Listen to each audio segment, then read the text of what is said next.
के दौरान कमर में दर्द होना एक आम सी कंप्लेन है। प्रेगनेंसी में फर्स्ट ट्राइमेस्टर से लेके थर्ड ट्राइमेस्टर तक हमारे पास फीमेल कमर की दर्द की शिकायत लेकर आती हैं।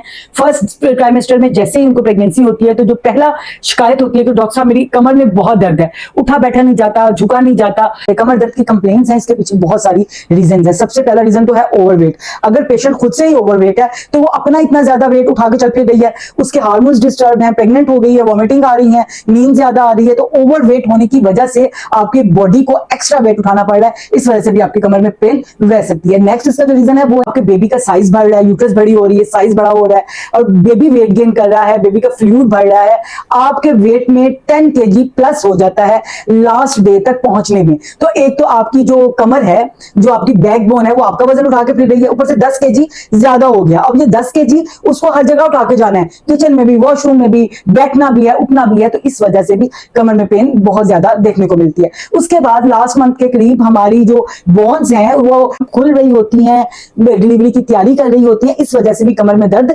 रहता है आपका। कुछ आपकी न्यूट्रिशन डेफिशिएंसी की वजह से कमर में दर्द बहुत ज्यादा रहता है। अक्सर पेशेंट्स को विटामिन डी की कमी होती है, कैल्शियम की कमी होती है, आयरन की कमी होती है और उन्हें 3 किस्म की मेडिकेशन स्टार्ट कर दी जाती हैं। स्टमक भी डिस्टर्ब होता है और इस वजह से भी कमर में दर्द रहती है। दर्द होने की वजह आपका पोस्चर भी है। बहुत सी औरतें ऐसे जल्द सडन झुक के चीज उठा लेती हैं, बहुत सी औरतें झुक के बैठ के काम कर रही होती हैं, बहुत सी औरतें जो हैं, और इसकी एक रीजन जो है आपके बेबी की पोजीशन, ओसीपीटो पोस्टीरियर पोजीशन में अगर आपका बेबी है तब भी आपकी कमर में दर्द रह सकती है।